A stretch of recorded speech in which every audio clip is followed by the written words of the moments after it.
A new hero realm has been added. This time we'll be facing the Everdeer and the Moongazing Maiden duo. Let's start right away. The first boss is the Everdeer. The first thing to notice as we get into this battle is the Green Lantern.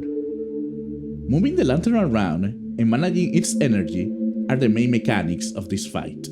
When the fight starts, the boss will cast Long Night, depleting the lantern's energy in the process. As soon as the boss casts this ability, the team must spread and grab green fireflies that appears in the arena and bring it to the lantern to recharge its energy. If you recharge the lantern at least 3 times, you will get Everdeer Talent 2-1. Throughout the fight, we must keep the lantern lit and keep the boss within its area. If the lantern is out of energy, or the boss is outside the lantern circular area, it will become immune to damage and will continuously cast the skill Mist Clone. This skill will target the lantern with a yellow line AoE. Your objective is to grab the lantern and get the boss within the light to stop this mechanic. The longer the boss is inside the mist, the more enhancement stacks it will get. If the boss gets fewer than 15 enhancement stacks during the fight, you will get Everdeer's boss talents 1-1, 1-2, and 1-3. Be advised, sometimes it's required to step out of the light to grab fireflies. If you do that, you will take damage over time until you get back into the light. Mechanic number 2.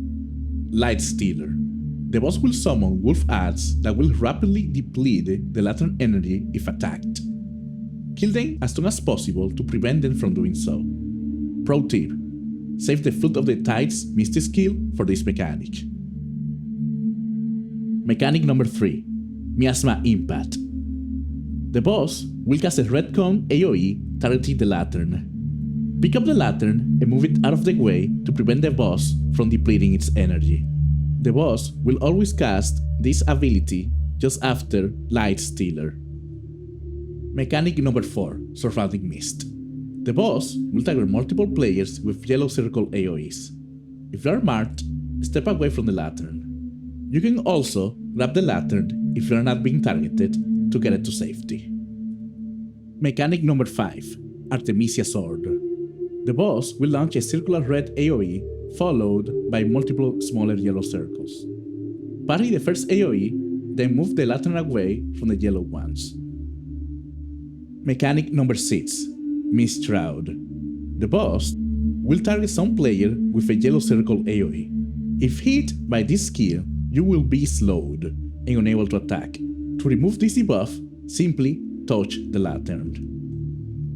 Mechanic number 7. Artemisia Ring. The boss will summon a green ring that will shrink onto the boss. You can jump over it, dodge it, or use Soaring Spin to avoid the damage. Mechanic number 8. Entanglement. This move has 2 variations. It will either entangle a player or the lantern with a bind, dealing damage over time. The solution is the same. Focus the bind to free whatever it targeted. Mechanic number 9. Path of Mist. When this skill is casted, there will be a big yellow arrow in the arena. That will be the path that the boss will follow into the mist. The objective is to grab the lantern and follow the boss as soon as possible. Be advised that grabbing the lantern makes its energy deplete much faster. Other players should grab fireflies to recharge the lantern as soon as it is dropped. Mechanic number 10. Artemisia Ritual. When the boss health reaches 50%, it will cast Artemisia Ritual. This skill will cover your screen in mist, slow all the players, and scatter them across the arena. Your objective is to follow the fireflies into safety while avoiding the yellow circle's AoEs. Once you're back, you have to destroy the 4 binds that the boss has summoned before the timer runs out. The last mechanic is Shadow Mimicry. The boss will target the lantern with yellow circle AoEs. The objective is to pick up the lantern to avoid the AoEs while staying close enough to the boss so that it doesn't become invulnerable. In order to get the Everdeer Talent 2-2, you need to keep the lantern's energy from reaching 0%. Yes, this one involves many mechanics. For the talent 2-3, you need to keep the Lantern's energy above 30% and preventing it from being hit by Shadow Mimicry or the Miasma Impact mechanics. We have already covered all the mechanics and talents for the Everdeer boss. Now, on to the next fight. As soon as you load in, you will notice a gauge next to the HP bar of the Moongazing Maiden. This gauge has 3 stages, and there's a variety of mechanics you can cast during these phases. The first mechanic is Calamity Thunder. The boss will target multiple players with yellow circular AoEs. Very simple, just move away from the others if you are being targeted. The next mechanic we'll talk about is Moon Shadow. The boss will summon clones and 3 mini moons across the arena. You should target the clones as soon as possible to avoid party-wide AoE damage. As the clones take damage, they will drop Shattered Moon fragments. Your objective is to mighty drop the Shattered fragments to push them towards the mini moons. But be sure they absorb less than 9 fragments. If you use the mighty drop to push at least 5 Shattered fragments, you will get the boss talent 1-1. When the yellow bar reaches its end, the boss will target each mini moon doing party-wide damage. This damage will be increased if the moon has more than 9 fragments. The boss will also absorb all the fragments left on the field and gain 10% extra damage per fragment. If more than 9 fragments are left on the field, it will be a party wipe.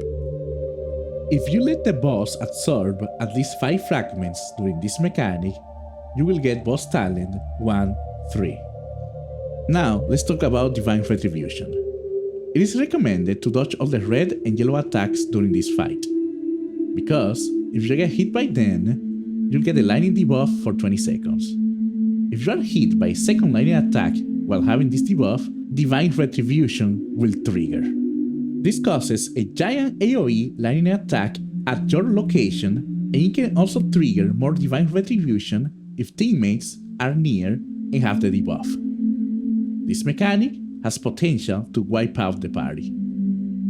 The last mechanic we'll talk about is Hometown Moon. The boss will summon a massive full moon with an equally massive shield. The objective is to DPS the moon to break the shield before the timer runs out. Avoid the AoEs from the moon and the purple moon fragments that will spawn across the arena.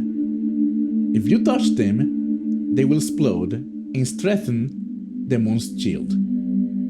If you fail to destroy the shield in time, the boss will do a party-wide AoE damage based on the remaining shield HP. If you don't touch any purple moon during this mechanic, you will earn the boss talent 1-2. For the boss talent 2-2, you have to avoid triggering the Divine Retribution effect.